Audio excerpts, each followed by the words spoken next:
Oh, so I'm going to do a video today on Dutch NBC facelets, and I believe these are Dutch. Basically, one of my subscribers said could I get one and review it, because they were turning up on the surplus market fairly cheaply recently. So let's get it all out of the bag, and I'll bin the bag afterwards because it's quite grubby. So here's the instructions. So basically it just says attach the straps, push your face into it, pull it over. Pretty straightforward. Here's the straps themselves, they're on a separate thing, so they're pretty straightforward. And here's the facelet. So let's open it. Now, NBC facelets are weird things made during the Cold War mostly, and it seemed, even though lots of nations had proper respirators, a lot of them also did facelets at the same time.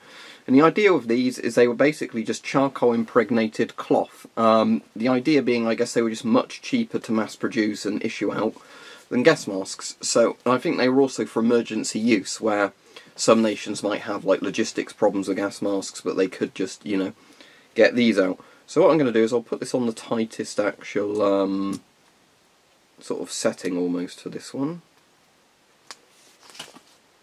But again, the poppers aren't brilliant on this. That's actually going to be the loosest setting. But I'll get the straps on, then we can adjust it. But basically the idea of this is that you just simply have, you know, 4 straps attached to a little face mask thing. You know, so it would literally just be that. So yeah, you'd sort of crush it to shape, I guess, like that. Looks a bit like a horse feeder thing. I'll try it with my glasses as well, but because of how overinflated in price a lot of gas masks are at the moment, this subscriber said to me, would these actually be alright against coronavirus? And I think the answer to that simply would be yes, because it's going to be better than the standard N95 mask. Because again, these were not designed to give full NBC protection as much as it might be called an NBC face mask, you know, from all sorts of horrid chemical weapons. The idea of these was basically just that if there were radionuclides in the air, fallout dust, it gave better protection than nothing, which was essentially the idea. You know, it's like the sophisticated wrapping a cloth around your face type thing.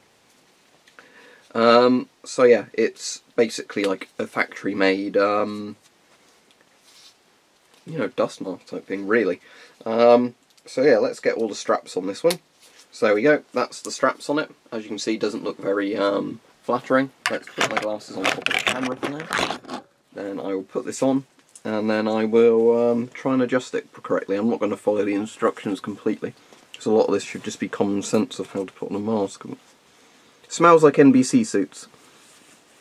I think it's pretty much the same material. So yeah, this is pretty much what it does. I guess you have to try and bend that. There we go, there's like a metal bit running through there. You bend that to the shape of your nose and the face. That sits in there. There you go, that's your NBC facelet on. So again, it's not the most flattering thing in the world, as said, but you know, let's just try and get the straps as they should go on each side.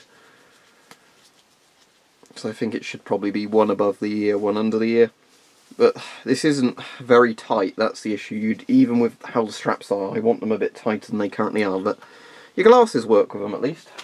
So I'm just looking at that, but yeah, all it pretty much says is just, yeah, you put it on and then tighten a bit over your nose. But of course, on the picture of that one, look, it looks way tighter than this actually is.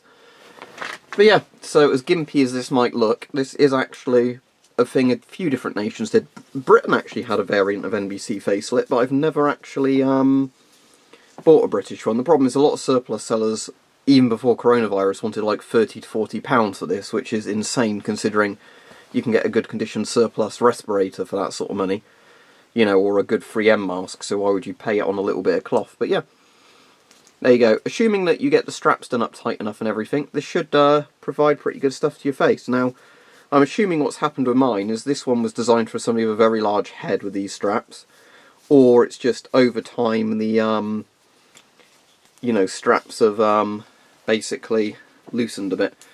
Now, there might be a way of making it a bit tighter, I'm not sure, but yeah, basically the idea of these, as I said, is pretty straightforward. Unless, of course, maybe, I just want to do this before I end the video, some of these are intended to actually have the straps work the opposite way around, because looking at the picture it's pretty hard to tell, but so let's try that. So let's assume that this bit is actually the bit that goes across the back of my head like that. Maybe? Yeah, let's try it like that. So what we'll do is attach these bits on the tightest setting to assume, yeah, this will be the side of the elastic that goes over your head. Right. I don't know, I'm putting all this much effort into actually trying to get a NBC sort of little straplet thing on. But actually, no, that can't be, can it? Unless it folds over like that. But never mind. Like I said, it's a bit of just an experimentation video, one of these, because you know they are strange, obsolete kind of things. But so yeah, let's do that one like that, and then let's get the bottom one. But no, that wouldn't work, would it? Because unless I'm already doing what I was doing originally with it again. Yeah, let's put that one like this. Then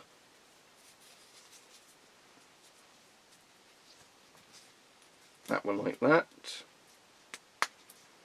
Yeah, there we go. Now it'll be like that. Now let's do the bottom straps in the same way. I suppose you could actually tie these straps a little bit shorter if you really wanted to tighten this more than it allowed you to normally with the elastic design. That said, this was an emergency kind of last resort NBC system thing. These were never designed for, oh look, one of the buttons is broken as well, shows you the quality of these things. These were never designed, yeah, to be extendable sort of use things. So let's pop that broken button on there and hope the next one doesn't break one of the buttons when I put it on like that. But yeah, the point was with these that these were just, like I said, simply last resort kind of put them on if you didn't want to die if a nuke went off and you were in the sort of fallout zone of it or whatever. So let's put that one on like that, even though that's not how it's meant to be. And then, if it will attach, there we go. Let's try it this way round. That's a bit better actually like that. So yeah, put the strap vertically, I would say. Going down like that, not sideways, but as said, it's still, you know, it is what it is, and it is just a very cheap disposable NBC mask, but yeah, this would work. It smells like a Mark IV NBC suit, or a Mark III NBC suit, as in felt impregnated with charcoal in a cloth material. But yeah, it would be also work for nuisance smells. You could use it on spray painting, but for all the people saying, would it protect you from corona? As long as you had a decently tight fit around here, yes, it is going to be filtering the air coming in and out. And that's the point of this, actually. Because it filters both the air going in and out, this would be good for other people as well if you're wearing this. So yeah, if we assume tomorrow every single person using public transport or whatever had one of these on, the infection rates would massively go down, because you'd be spreading your virus to a lot of you know, less other people if you had it and didn't know. And you'd also be, you know, having a much more filtered air thing coming through. So there you go, Czech NBC, not Czech, sorry, Dutch NBC facelets. A very weird concept that was pretty cheap, but it actually works, so there you go.